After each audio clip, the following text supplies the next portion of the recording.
Rumah di mana saudara diterima apa adanya. Rumah di mana saudara bisa menjadi diri saudara apa adanya. Tetapi saudara tidak akan dibiarkan menjadi apa adanya. Artinya adalah di gereja ini bukan hanya tempat di mana saudara diterima, tetapi juga rumah ini sebagai saudara di mana saudara dibentuk. Saudara di dalam rumah ini saudara diproses, saudara juga didewasakan. Ketika saudara didewasakan di dalam sebuah pemuritan menjadi seorang murid untuk menjadi murid, goalsnya adalah supaya setiap kita menjadi garam dan terang di tempat di mana saudara Tuhan tempatkan. Katakan amin.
Wow. Seberapa banyak saudara di atas saudara menikmati hadirat Tuhan di tempat ini, amin. Amin. Shalom dan salam sejahtera buat kita semua. Saya sangat bersyukur dari atas ini saya lihat begitu penuh kursi-kursi yang ada. Bersyukur 3 minggu yang lalu ada hujan, mungkin banyak kendala daripada jemaat Tuhan di tempat ini datang beribadah. Tapi puji Tuhan kemarin kita ada CP, Pastor Daniel boleh sama-sama ajak kita untuk berdoa sepakat supaya hujan tidak turun. Dan hari ini hujan tidak turun, boleh berikan kemuliaan bagi Tuhan Yesus. Bagaimana kabar saudara pada pagi hari ini? Kalau kabar saudara baik dan so good pada pagi hari, bolehkah saudara beri senyum yang terbaik ke samping kanan kiri saudara? Kalau senyum harus nampak giginya sedikit ya, biar lebih fresh gitu ya. Oke, selamat datang dan khususnya bagi saudara yang baru datang pertama kali di gereja GKS Balikpapan. Welcome home buat setiap saudara pada pagi hari ini. Di dalam gereja GKS Balikpapan kita selalu mengucapkan welcome home. Karena GKS Balikpapan adalah rumah bagi kita semua. Jadi GKS Balikpapan bukan rumah bagi setiap yang melayani di tempat ini, tetapi setiap jemaat yang ada di gereja GKS Balikpapan ini adalah sebagai rumah bagi setiap kita. Katakan amin. Sekalipun mungkin saya tadi waktu datang saya sengaja berdiri di depan, saya melihat ada beberapa wajah-wajah yang baru. Saya bersyukur Tuhan boleh membawa saudara ke tempat ini. Tapi saya mau sampaikan bahwa sekalipun saudara baru pertama kali hadir di GKS Balikpapan, mungkin sebagai visitor, saudara tidak akan diperlakukan sebagai orang asing. Saudara juga tidak akan diperlakukan sebagai orang lain, tetapi saudara diterima dan diperlakukan sebagai keluarga dan bagian dari rumah Tuhan di tempat ini. Gereja Kemuliaan Sion Balikpapan adalah sebagai spiritual family dan spiritual home bagi setiap kita. Rumah di mana saudara diterima apa adanya, rumah di mana saudara bisa menjadi diri saudara apa adanya. Tetapi kabar baiknya saya mau sampaikan bahwa di dalam gereja ini saudara tidak dijadikan menjadi apa adanya. Artinya saudara diterima apa adanya di dalam gereja ini, tetapi saudara tidak akan dibiarkan menjadi apa adanya. Jadi ada pertumbuhan ketika saudara ada bersama-sama di tempat ini, amin. Setiap saudara diterima, setiap saudara di welcome, tetapi gereja ini memastikan supaya apa? Supaya setiap saudara yang datang di tempat ini tidak dibiarkan menjadi apa adanya.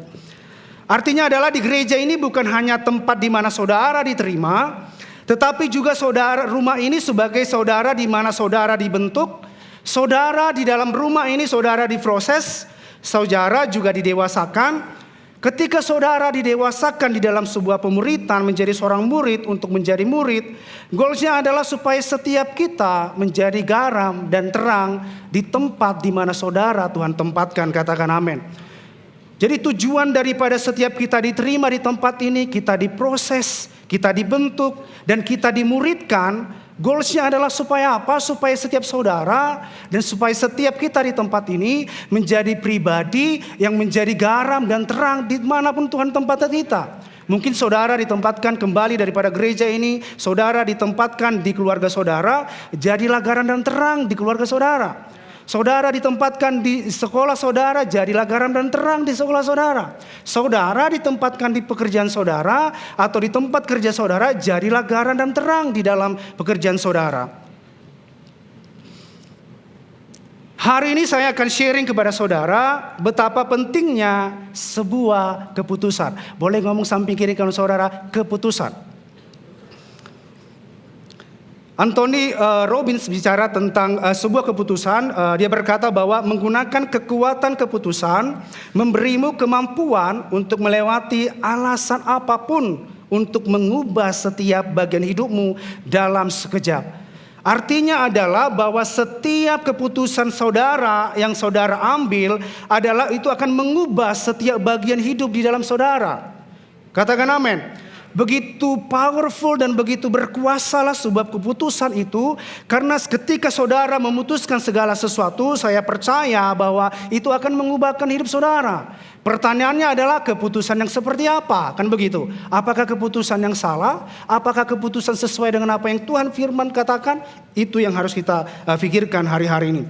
Di dalam kehidupan gereja pun saudara sama. Kita diperhadapkan dengan keputusan-keputusan yang harus saudara lakukan untuk mengubah hidup saudara. Contohnya adalah saudara hadir ibadah pagi hari ini adalah sebuah keputusan. Mungkin saudara kalau saudara tidak memutuskan tadi pagi bangun, saudara mengingini kedagingan saudara, saya percaya bahwa saudara tidak ada di tempat ini. Tetapi ketika tadi pagi saudara mungkin seperti saya pribadi, dari tadi malam juga saya sudah persiapkan outer saya, baju saya karena saya mau memutuskan memberi yang terbaik gitu. Jadi saudara juga mungkin ketika tadi pagi saudara memutuskan bangun, saya harus gereja, saya harus ibadah karena saya mau nangkap sesuatu hari ini. Hari ini dari keputusan saudara, makanya saudara ada bersama-sama dalam gereja ini hari ini. Katakan amin. Mungkin tidak sedikit pemikiran-pemikiran yang muncul tentang tertanam dalam sebuah gereja lokal. Atau mungkin banyak yang pemikiran-pemikiran yang berkembang di dalam zaman yang semakin canggih ini. Saya katakan bahwa zaman sekarang itu begitu luar biasa, begitu canggih. Apapun saudara bisa download dengan sangat cepat. Apapun saudara bisa cari dengan sangat cepat. Dan banyak pemikiran-pemikiran hari ini dan perkembangan pemikiran yang mengatakan bahwa tidak tertanam di dalam gereja lokal itu nggak apa-apa gitu. Adakah dari antara saudara yang pernah mendengar itu? Kalau saya pribadi pernah mendengar ini, makanya saya kabarkan. Jadi di dalam dunia yang sekarang ini begitu canggih luar biasa, ada pemikiran-pemikiran di luar sana dan tidak sedikit mereka berpikir bahwa nggak bergereja lokal itu ya nggak apa-apa gitu. Benar bahwa keselamatan saudara tidak ditentukan dengan saudara bergereja lokal atau tidak. Tetapi yang mau saya sampaikan adalah dengan pemikiran-pemikiran yang salah di situ adalah padahal firman Tuhan begitu jelas mengajarkan kita sebagai tubuh Kristus supaya kita apa? Supaya kita tertanam di dalam bait Allah. Supaya kita tertanam di dalam local church di mana Tuhan tempatkan saudara. Katakan amin. Benar bahwa keselamatan saudara tidak ditentukan dari saudara tertanam di dalam sebuah gereja lokal atau tidak. Tetapi perlu saudara perhatikan, saudara tidak akan bisa bertumbuh hanya seorang diri. Saudara boleh catat ini, tidak ada yang namanya pertumbuhan di dalam kesendirian. Gak ada pertumbuhan di dalam kesendirian. That's why firman Tuhan jelas katakan bahwa lebih baik 2 orang daripada 1. Firman Tuhan gak katakan bahwa lebih baik 1 orang daripada 2. Keselamatan adalah satu hal dan tertanam dan bertumbuh dalam sebuah gereja lokal adalah hal lainnya yang harus kita perhatikan dan lakukan juga sebagai orang percaya. Seperti saya sampaikan tadi bahwa saudara di dalam gereja lokal, saudara tidak dibiarkan apa adanya, saudara akan diselaraskan, saudara akan dibentuk, saudara juga akan diproses, dan saudara juga akan dimuridkan, dan akhirnya saudara menjadi pemurid yang dimana goalsnya tadi adalah saudara dan saya boleh menjadi garam dan terang dimanapun kita boleh berada. Contohnya kita dimuridkan adalah di dalam gereja GKS Balikpapan ini kita bentuk daripada sebuah pemuritan, kita dimuridkan ada yang namanya home. Di dalam home itu bukan ajang kumpul-kumpul di mana mungkin setiap Senin sampai dengan Jumat kita kumpul karena ada makanannya, karena ada makanan-makanan enak. Saya pasti percaya di dalam home bukan itu tujuan daripada home. Tetapi tujuan daripada home adalah bagaimana saudara bisa dimuridkan dari saudara yang diterima apa adanya, next saudara bisa bertumbuh seperti apa? Bertumbuh semakin hari semakin serupa dan segambar dengan Kristus. Itulah tujuan daripada sebuah home. Jadi kalau saudara hari datang ke home hanya karena saudara mau datang saja, karena ada makanannya, atau saudara mau ketemu dengan orang-orang yang lain, saudara harus pastikan bahwa saudara datang adalah supaya saudara bertumbuh, supaya saudara menjadi serupa dan segambar dengan Kristus. Katakan amin. Contoh mungkin kita di dalam gereja ini dan juga dalam home kita setiap hari kita diselaraskan. That's why home hadir supaya setiap kita dimuridkan. Ketika kita dimuridkan, kita semakin selaras dengan apa? Dengan firman Tuhan. Contoh, saya pernah dengar juga ada beberapa orang yang punya pemahaman tentang bagaimana di firman Tuhan di Filipi 2 dikatakan bahwa kerjakanlah keselamatanmu. Banyak orang yang berpikir dan tidak sedikit berpikir bahwa kerjakan keselamatan itu artinya kita sudah diselamatkan dan kita diam-diam aja. Kerjakan keselamatan yang dikatakan oleh Rasul Paulus dalam Filipi 2 ini adalah bagaimana setiap orang percaya kita sudah menerima keselamatan itu. Benar bahwa kita tidak mengerjakan segala sesuatu yang baik atau kita berusaha melakukan sesuatu untuk mendapatkan keselamatan itu. Benar bahwa firman Tuhan berkata barang siapa yang mengaku dan percaya dalam hatinya, dia menerima siapa? Dia menerima Yesus sebagai Tuhan dan Juru Selamatnya. Tetapi hari ini banyak pemikiran-pemikiran yang berkembang bahwa kita nggak perlu kerjakan keselamatan. Padahal artinya pemahaman yang salah. Kerjakan keselamatan di sini adalah bahwa saudara hidup seperti Yesus hidup. Saudara meneladani apa yang Yesus lakukan.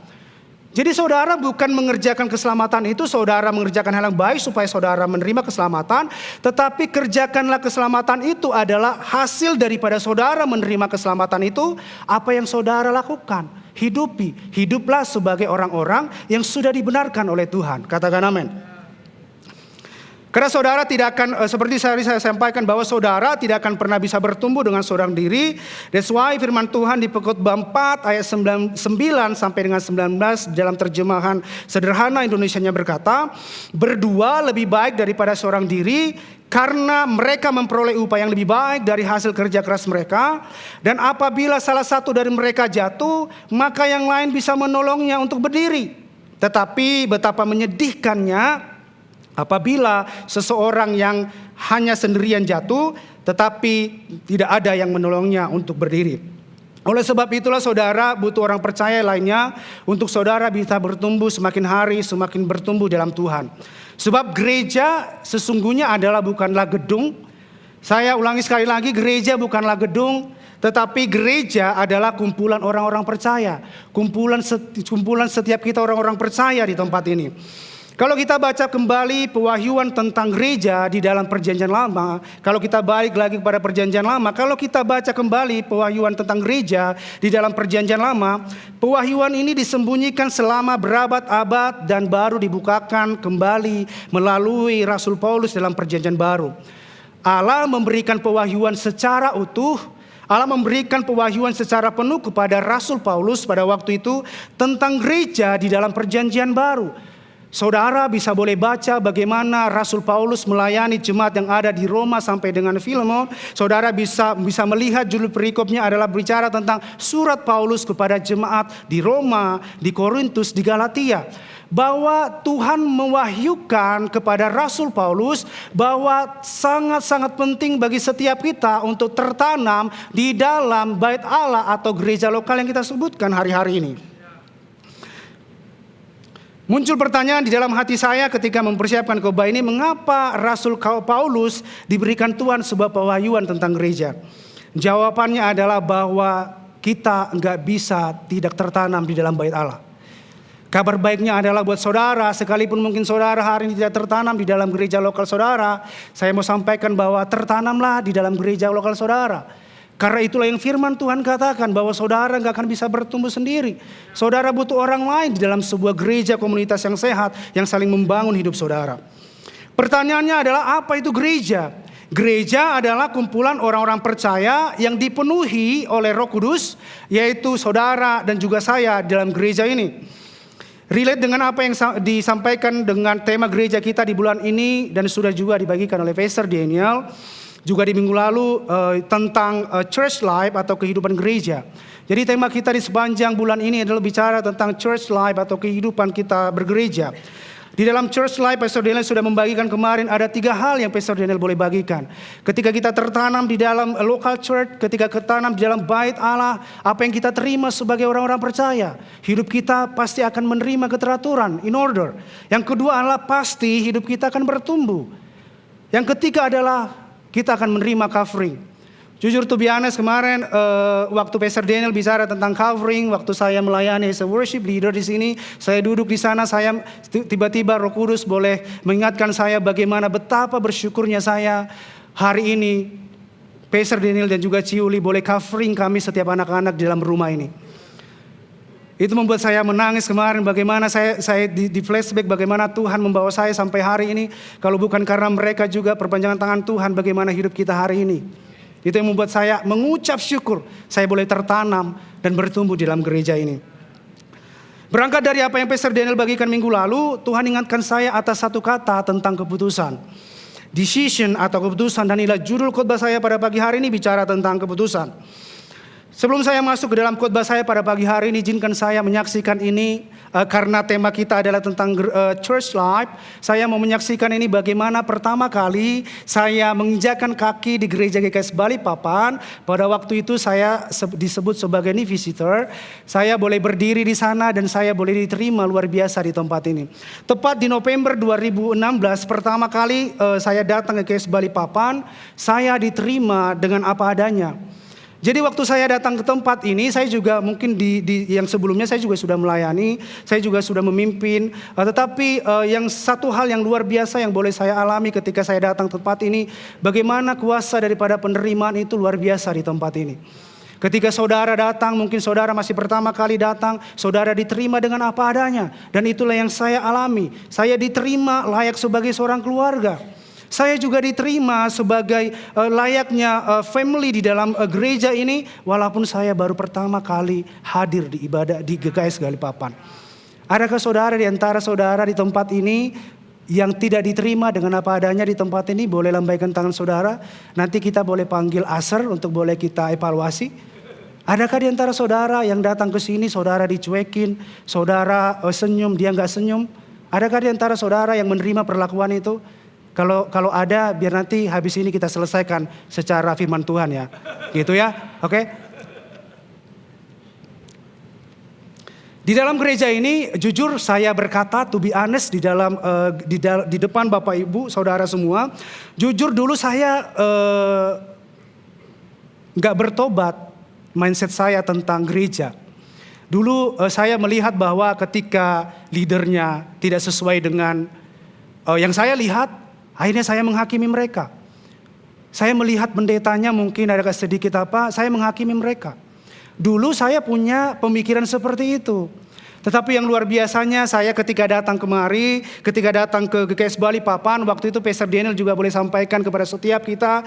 Dan ini saya percaya bahwa setiap leaders, setiap builders di tempat ini hafal banget apa yang Pastor Daniel sampaikan ke setiap kita. Bahwa tidak ada gereja yang sempurna. Jika ada gereja yang sempurna, kehadiran kitalah yang membuat gereja itu tidak sempurna. Waktu saya mendengar itu, wow. Tuhan, saya bertobat hari ini saja, hari ini, detik ini, saya bertobat untuk melihat gereja. Bahwa benar bahwa nggak ada gereja yang sempurna. Kalaupun ada gereja yang sempurna, kehadiran saya, kehadiran saudara membuat gereja itu tidak sempurna. Maksudnya kenapa kehadiran kita menjadikan gereja itu tidak sempurna? Pemahaman kita yang salah terhadap gereja itulah yang membuat gereja itu akhirnya nggak sempurna. Ada amin? Amin? Ada 2 poin yang saya ingin bagikan kepada saudara pada pagi hari ini. Bagaimana kita boleh mengambil sebuah langkah kecil dari sebuah keputusan kita sebagai orang percaya di dalam kehidupan gereja, tetapi dampaknya luar biasa. Keputusan itu adalah yang pertama adalah tertanam atau planted. Kita mulai pembacaan firman Tuhan dari Mazmur 92 ayat yang ke-13 sampai dengan 16. Saya bacakan buat saudara. Orang benar akan bertunas seperti pohon korma, akan tumbuh subur seperti pohon aras di Libanon. Mereka yang ditanam di bait Tuhan akan bertunas di pelataran Allah kita. Pada masa tua pun mereka masih berbuah. Berbahagialah orang-orang yang senior di tempat ini. Firman Tuhan berkata pada masa tua pun mereka masih berbuah. Jadi jangan melihat karena gereja kita memang banyak anak muda, jangan minder. Karena di dalam firman Tuhan juga dikatakan pada masa tua pun mereka masih berbuah. Berbuah apa? Menjadi gemuk dan segar.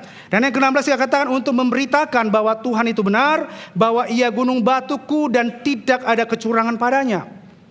Sama-sama kita belajar dari ayat firman Tuhan ini bagaimana dikatakan dalam ayat 13, orang benar akan bertunas seperti pohon korma, akan tumbuh subur seperti pohon aras di Libanon. Jadi ayat firman Tuhan di Mazmur 92 ini adalah menjelaskan kepada setiap kita bahwa pentingnya di dalam setiap hidup kita orang percaya untuk tertanam di dalam gereja lokal atau kita tertanam di dalam bait Allah. Ayat 13, orang benar akan bertunas seperti apa? Seperti pohon korma. Pertanyaannya adalah siapakah orang benar itu? Orang benar itu adalah saudara dan saya. Orang benar akan bertunas seperti pohon korma, akan tumbuh subur seperti pohon aras di Libanon. Pertanyaan pertama yang saya mau tanyakan adalah menurut saudara, siapakah yang akan bertunas seperti pohon korma yang digambarkan di ayat 13 ini? Jawabannya adalah orang benar itu adalah saudara dan saya. Orang benar itu adalah saudara yang saya yang sudah dibenarkan dan sudah dikuduskan oleh Kristus Yesus. Katakan amin. Pernahkah saudara melihat pohon korma? Saudara pernah melihat pohon korma? Saya memang gak pernah pergi ke Timur Tengah. Saya belum pernah ada kesempatan ke sana. Tetapi saya juga pernah melihat pohon korma yang ditanam di Indonesia, bukan yang di luar. Saudara di tempat ini ada yang sudah pernah melihat pohon korma? Gak pernah ya? Gak apa-apa, tahun depan kita berangkat sama-sama seluruhnya ya. Oke, kita siapkan satu pesawat. Amin. Mengapa kita percaya, orang percaya diilustrasikan seperti pohon korma di dalam Mazmur 92 ini? Kenapa saya tanyakan tadi apakah saudara pernah melihat pohon korma? Karena di dalam perenungan saya akan firman Tuhan ini timbul satu pertanyaan di dalam diri saya. Mengapa digambarkan atau diumpamakan orang benar itu diibaratkan seperti pohon korma? Mengapa mungkin di dalam Mazmur ini tidak dikatakan pohon zaitun mungkin? Atau mungkin pohon apel yang kita bisa petik buahnya, atau mungkin pohon Natal supaya apa? Supaya lebih terkesan dapat kesan rohaninya gitu. Kenapa sampai di firman Tuhan ini disampaikan tentang pohon korma, bukan mungkin pohon apel atau mungkin pohon Natal yang terkesan lebih rohani? Saya percaya bahwa segala sesuatu yang dituliskan di dalam firman ini Tuhan pasti ada tujuan dan maksudnya. Jadi walaupun Tuhan di dalam pewahyuannya, di dalam Mazmur, ketika Tuhan boleh menyatakan ini, saya percaya bahwa ketika dikatakan di situ kata pohon korma, saya percaya bahwa ada maksud tujuan Tuhan dan ada maksud Tuhan kenapa sampai diletakkan dengan kata pohon korma di situ. Sejujurnya saya tidak akan bahas tentang perkormaan di sini secara detail karena saya juga nggak belajar tentang saya bukan jurusan pertanian juga, atau saya juga bukan jurusan yang ahli di sini. Tetapi saudara boleh lihat di sini ditampilkan sebuah pohon korma seperti inilah kira-kira bentuk daripada pohon korma itu sendiri. Untuk slide selanjutnya, ini dari tampak depan dan inilah pohon korma ketika berbuah, banyak tunas-tunas yang ada di dalam pohon korma. Saya boleh pelajari tentang pohon korma di ini, tapi saya tidak detail akan sampaikan kepada saudara.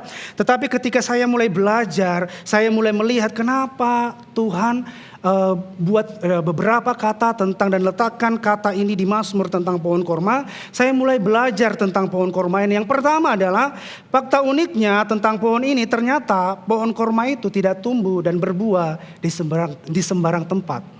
Jadi pohon korma ini tidak bisa tumbuh di sembarang tempat begitu ya. Dan kedua, pohon korma ini ternyata akan tumbuh lebih baik di padang gurun atau di padang pasir. Pertanyaannya, apakah memang bisa di luar daripada ini? Bisa. Di dalam pertumbuhannya, faktanya pohon korma ini tidak akan pernah tumbuh langsung ke atas. Dan membutuhkan waktu yang cukup lama supaya mengakar kuat ke bawah. Jadi pohon korma ini ketika ditanam, dia tidak langsung tumbuh ke atas, tetapi dia tumbuh ke bawah. Dan yang saya boleh pelajari, ternyata pohon korma ini ditanam untuk menghasilkan pohon korma yang paling baik, pohon korma yang kuat. Dia ternyata ditaruh beban di atasnya, supaya apa? Supaya pohon korma ini tidak lebih dulu bertumbuh ke atas, tetapi dia mengakar kuat dulu ke bawah. Jadi gitu. Jadi pohon korma ini ternyata cara penanamnya itu beda gitu. Tujuannya adalah supaya si pohon korma ini benar-benar mengakar kuat dulu terlebih dahulu ke bawah tanah sampai dia menemukan sumber air di dalam itu. Dan kita tahu bahwa di padang gurun atau di padang pasir bukankah akan sulit saudara untuk menemukan air. Tetapi pohon korma ini ditanam di sana supaya apa? Supaya dia akarnya boleh mengakar kuat semakin dalam dan dia menemukan yang namanya air. Dan akhirnya dia boleh bertumbuh. Setelah sudah itu dia akan bertumbuh ke atas. Kalau saudara boleh perhatikan gambar yang kedua ini, pohon korma ini berbuah dan tunasnya nggak hanya satu aja. Jadi pohon korma ini berbuah dengan banyak tunas yang akan tumbuh dari tunas-tunas itu, dan kita boleh melihat di dalam tunas-tunas ini akan tumbuh yang namanya buah korma, dan ini tunas-tunasnya banyak. Dan ini ada alkitabiahnya juga kenapa saudara tuliskan, kenapa Tuhan boleh menyatakan ini sebagai pohon korma, menggambarkan setiap kita harus tertanam di dalam sebuah gereja lokal. Apa yang Roh Kudus sedang singkapkan melalui pengertian ini, melalui pohon korma ini, kenapa saudara saya berikan ini gambarnya kepada saudara, supaya kita punya pemahaman dan pengertian yang sama dan pengertian yang benar. Apa yang Roh Kudus singkapkan atas pengertian yang pertama adalah pohon korma ini adalah sebagai gambaran kita sebagai orang percaya, di mana kita tidak akan bisa bertumbuh di luar daripada Kristus. Semakin pohon korma ini mengakar kuat, akan semakin baiklah pertumbuhannya. Semakin pohon korma ini mengakar kuat ke dalam, semakin dia akan kuat. Semakin pohon korma ini tumbuh ke dalam, semakin dia akan menemukan yang nama sumber kehidupan, yaitu air. Yang kedua, pohon korma akan tumbuh subur dan menghasilkan tunas dan berbuah banyak ketika pohon ini tertanam di tempat yang tepat dan akan menghasilkan buah yang berkualitas. Begitu juga dengan hidup kita sebagai orang percaya hari-hari ini. Semakin kita hidup di dalam Kristus, maka semakin kita akan menghasilkan buah yang berkualitas. Semakin kita hidup di dalam Kristus, ketika kita mengakar di dalam Kristus, semakin kita akan menghasilkan buah-buah yang manis dalam kehidupan kita. Gambaran dari tunas pohon korma ini, Roh Kudus ingatkan saya satu pengertian sebagai gambaran bahwa setiap kita yang tertanam di dalam Kristus dan setiap saudara yang tertanam di dalam gereja lokal saudara, hidup kita pasti berbuah. Jadi kalau saudara melihat ada orang yang mungkin tidak berbuah, jangan-jangan dia nggak ada di dalam Kristus. Mungkin seperti pohon korma, tetapi bukan pohon korma. Sampai istri saya bertanya tadi sama saya, gambar ini seperti buah pohon sawit katanya. Jadi ini salah satu ilustrasi atau satu pengertian yang Tuhan sampaikan kepada saya pribadi. Jangan-jangan kita bukan tertanam di dalam Kristus. Atau jangan-jangan kita nggak tertanam dalam gereja lokal kita, benar-benar kita tertanam dalam gereja lokal kita. Sehingga seperti kelihatan dia pohon korma, ternyata kelapa sawit. Seperti kelihatan pohon korma, ternyata pohon pinang. Ini turunannya ya. Jadi kalau saya lihat itu pohon kelapa sawit, korma itu seperti sama turunan daripada pohon palem gitu ya. Gambaran dari tunas korma ini Roh Kudus ingatkan saya satu pengertian sebagai gambaran bahwa setiap kita yang tertanam di dalam Kristus, kita pasti akan menghasilkan buah. Dan ketika kita tertanam di dalam gereja lokal, kita juga pasti akan menghasilkan buah. Mungkin banyak kita melihat bahwa terlihat seperti tertanam, ternyata tidak. Pertanyaan adalah apakah pohon korma ini bisa ditanam di tempat lain? Jawabannya adalah bisa. Waktu saya searching apakah di mana-mana saja pohon korma ini tumbuh, ketika saya searching di Google keluar hasilnya, ternyata pohon korma ini juga bisa ditanam di Indonesia gitu, nggak hanya tertanam di Timur Tengah gitu ya. Apakah bisa tertanam di tempat di mana dia ditanam? Bisa juga gitu. Tetapi apakah yang menjadi pertanyaan adalah apakah dia akan menghasilkan buah ketika dia ditanam di tempat yang tidak tepat? Apakah dia akan menghasilkan buah yang manis ketika pohon korma ini ditempatkan atau ditanam di dalam tempat yang tidak tepat? Jawabannya belum tentu. Hidup kita sebagai orang percaya juga sangat relate dengan gambaran ini bahwa sebagai orang percaya kita tidak akan bisa bertumbuh dan menghasilkan buah yang baik di luar daripada Kristus. Mungkin saja terlihat seperti bertumbuh, mungkin saja terlihat baik-baik saja, mungkin terlihat bertunas dan aman-aman saja, tetapi di dalam kacau balau, di dalam hancur gitu. Terlihat berbuah, ternyata buahnya asam. Terlihat berbuah, ternyata buahnya mungkin busuk di dalamnya. Karena tidak benar-benar tertanam di tempat yang seharusnya. Dan ini sangat terlihat dan teruji ketika segala sesuatu, ketika keadaan kita tidak baik-baik saja.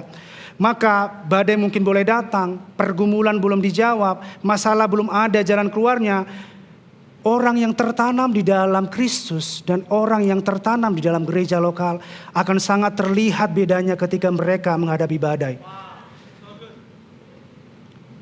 Yang menjadi pertanyaan kepada setiap kita hari-hari ini, mungkin sesuatu yang baik saudara terima, saudara bisa bersyukur. Tetapi kita diuji apakah kita benar-benar tertanam di dalam gereja lokal. Apakah kita benar-benar tertanam di dalam Kristus. Diuji daripada ketika kita menerima, ketika kita menghadapi badai itu, ketika kita menghadapi pergumulan itu, respon kita seperti apa. Apakah saudara menyalahkan Tuhan? Apakah saudara berkata, Tuhan aku bersyukur. Tetapi saya percaya bahwa orang yang tertanam di dalam Kristus, orang yang hidupnya tertanam baik dalam gereja Tuhan, badai boleh datang, mereka akan berkata, Tuhan aku punya Tuhan yang luar biasa. Aku punya Tuhan yang sungguh luar biasa.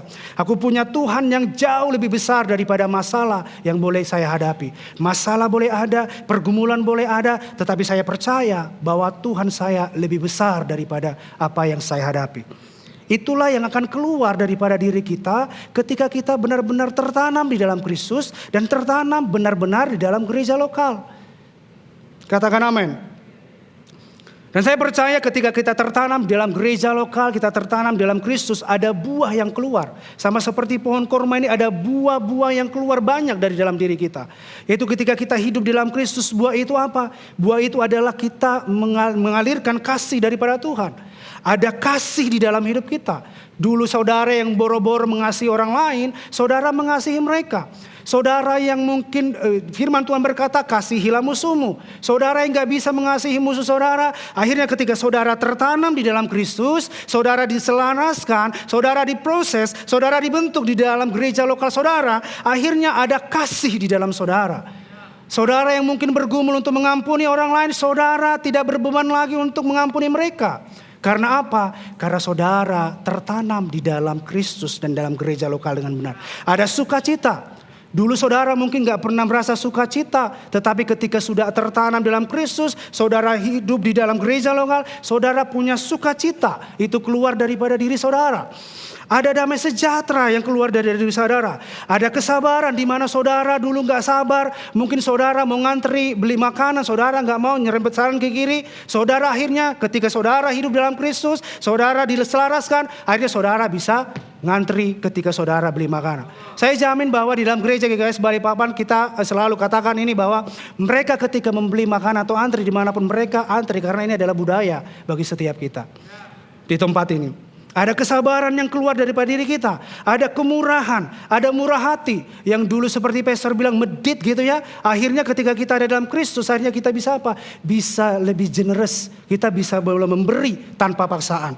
Akhirnya dulu kita yang tidak setia, akhirnya kita bisa menjadi setia. Dulu yang kita kasar, akhirnya kita bisa lemah lembut. Dulu yang kita tidak bisa menguasai diri kita, akhirnya kita bisa menguasai diri kita. Ini adalah bukti buah daripada orang-orang yang hidup di dalam Kristus dan tertanam di dalam gereja lokal. Hari ini mari cek di dalam diri saudara. Saya di sini bukan menghakimi saudara, tetapi mungkin saudara bisa cek dalam hidup saudara. Apakah tanya di dalam diri saudara, apakah saudara sudah benar-benar tertanam di dalam Kristus dan saudara tertanam di gereja lokal saudara dengan apa? Dengan menghasilkan buah yang ada di sini yang saya sampaikan tadi. Dengar baik bahwa buah ini hanya bisa keluar, buah ini hanya bisa termanifestasi dari dalam diri saudara ketika saudara hidup di dalam Kristus dan tertanam di dalam gereja lokal saudara. Katakan amin. So what next? Di ayat 14 dikatakan mereka yang ditanam di bait Tuhan akan bertunas di pelataran Allah kita. Perhatikan baik-baik hanya mereka yang ditanam di bait Tuhan. Artinya Tuhan memerintahkan kita supaya apa? Supaya setiap kita ternyata yang percaya kepada Tuhan harus tertanam di bait Allah. Jadi bukan karena apa yang saya perkatakan, tetapi based on daripada firman Tuhan. Firman Tuhan berkata bahwa setiap kita orang percaya harus tertanam di bait Allah. Katakan amin. Selain kita tertanam dan hidup dalam Kristus sebagai orang percaya, kita juga harus tertanam di bait Allah. Apa yang terjadi ketika kita tertanam di dalam bait Allah? Firman Tuhan berkata, saudara dan saya akan bertunas di pelataran Allah kita. Siapa yang dimaksudkan di sini bertunas? Kita adalah orang-orang yang percaya yang bertunas dinyatakan di dalam Alkitab ini. Bertunas seperti pohon korma yang menghasilkan buah yang baik, menghasilkan buah yang banyak. Artinya orang yang ditanam di bait Tuhan akan bertunas di pelataran Allah kita. Perhatikan baik-baik apa yang Tuhan maksud dengan bait Tuhan di dalam firman Tuhan. Di ayat yang ke-11 ini bahwa setiap kita tertanam di bait Allah. Kalau kita hari-hari ini, zaman hari ini, kata bait Allah itu bicara tentang local church saudara. Itu tentang gereja di mana saudara boleh tertanam. Betapa pentingnya saudara bisa tertanam dalam sebuah gereja lokal. Saudara yang hadir hari ini yang belum ada gereja lokal, tertanamlah di gereja lokal saudara. Kalau saudara belum punya gereja lokal saudara hari ini, GKS Balikpapan welcome you, menerima saudara untuk boleh tertanam di dalam gereja ini. Katakan amin. Saya catat ya yang katakan amin. Hari ini ketemuin greeter, saudara boleh daftar di sana, saudara boleh temuin. Hari ini saya membuat sebuah keputusan, saya mau tertanam di dalam gereja lokal ini. Katakan amin. Amin. Karena Tuhan sudah catat ketika saudara ngomong amin, malaikat di surga sudah catat saudara.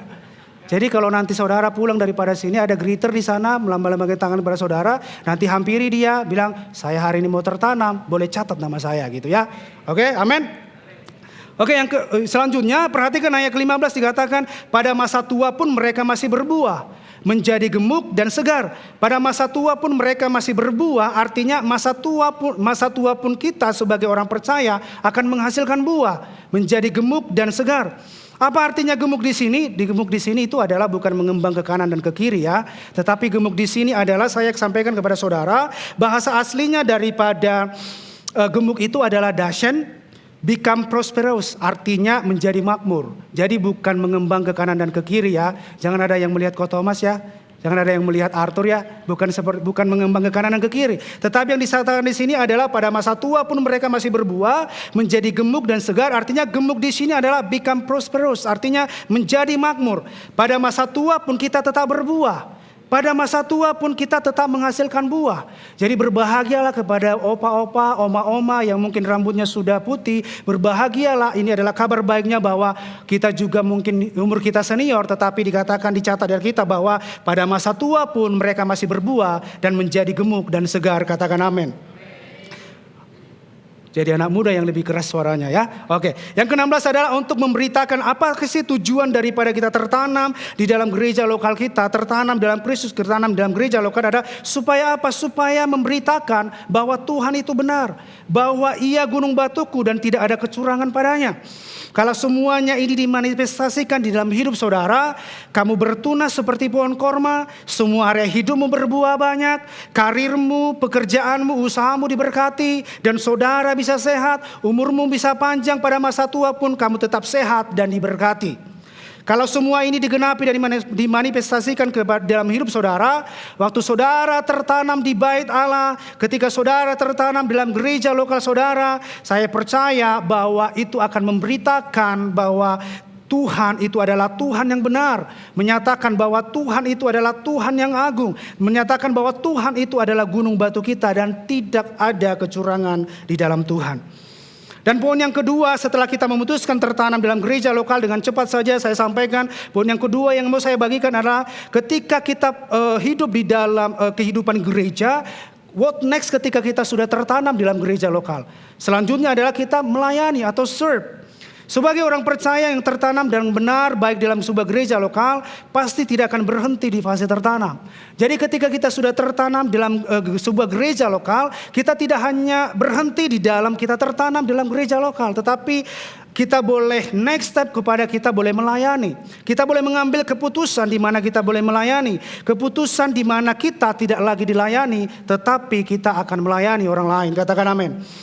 Relate dengan tema gereja kita di bulan ini tentang church life, gereja kita GKS Balikpapan juga berketepatan juga di bulan ini kita mengadakan yang namanya My Transformational Journey atau MTJ di dalam plan, serve, dan lead.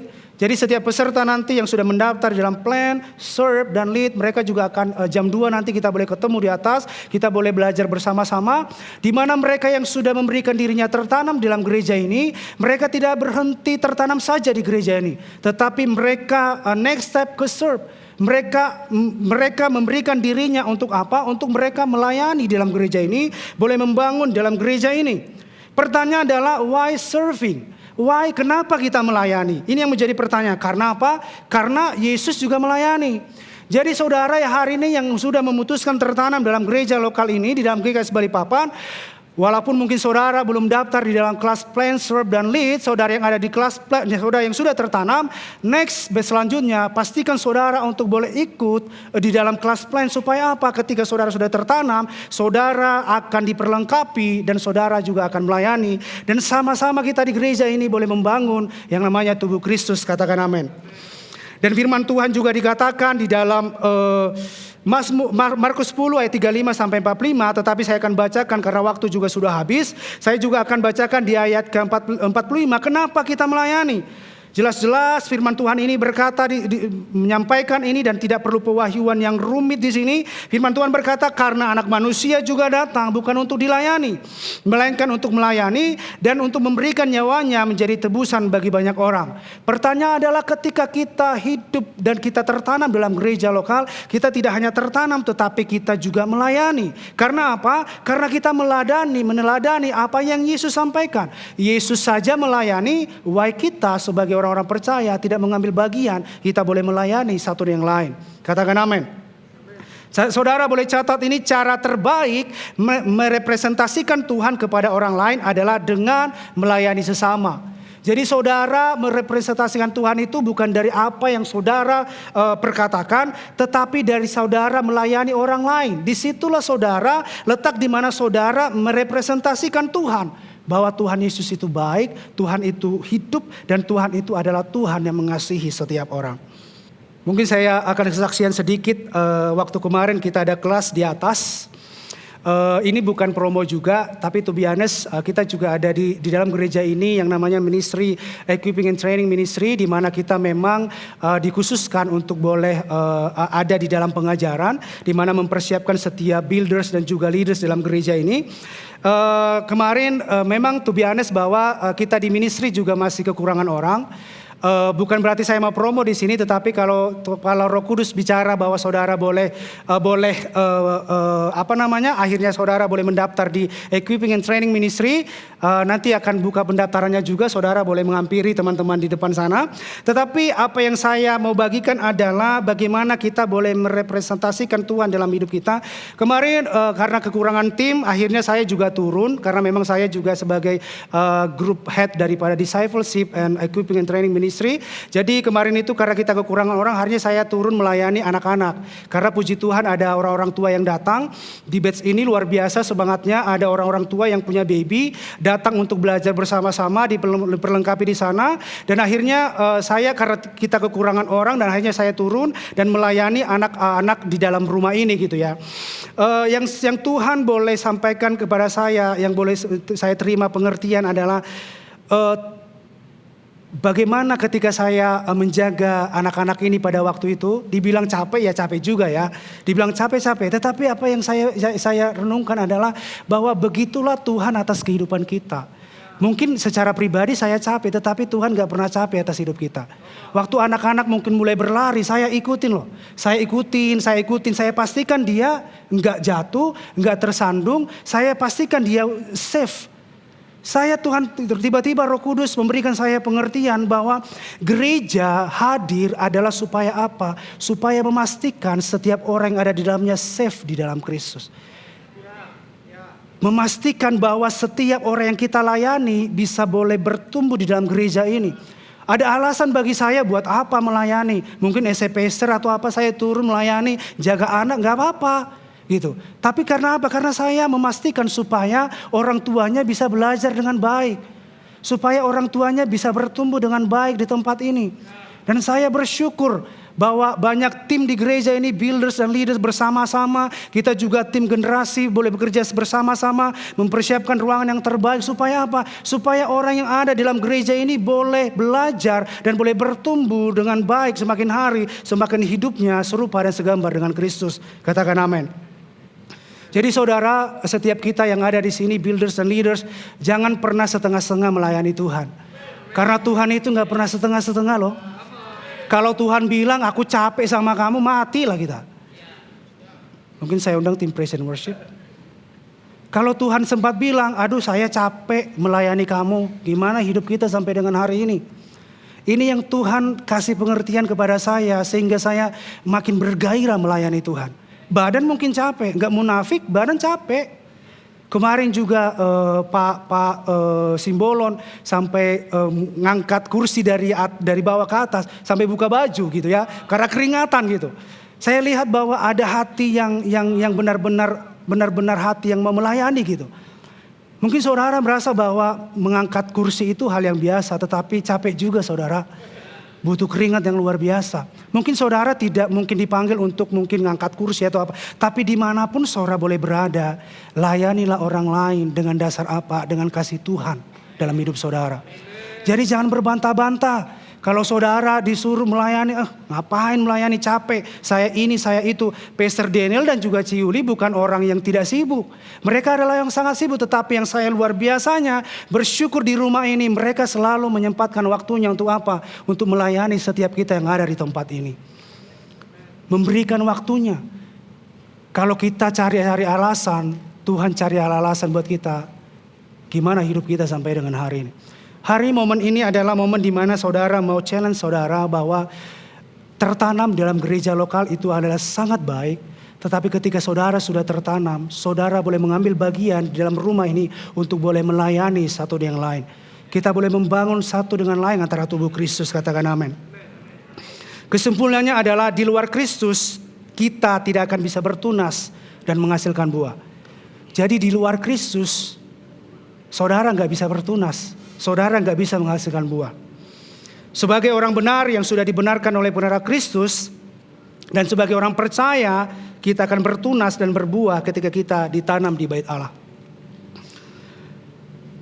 Ada yang satu hal penting yang saudara harus jaga, dan ini juga sebagai rema bagi saya pribadi, dan ini saya dapatkan metanoia secara perubahan pola pikir saya tentang gereja.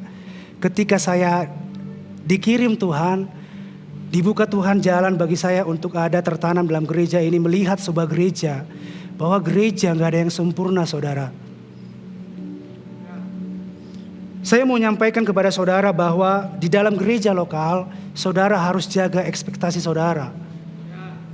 Kalau saudara terlalu berekspektasi tinggi terhadap gereja, secara keseluruhan itu akan menghampiri tujuan saudara, mengapa saudara tertanam dan untuk apa saudara tertanam di dalam gereja ini. Karena saya percaya bahwa terlalu tinggi ekspektasi saudara melihat gereja, akhirnya saudara lupa bahwa hidup kita juga gak sempurna. Di dalam gereja GKS Balikpapan ini saudara boleh lihat, saya jamin bahwa semuanya kita di sini gak ada yang sempurna. Kita masih berproses. Bahkan Pastor Daniel dan juga Ciri masih berproses sampai dengan hari ini.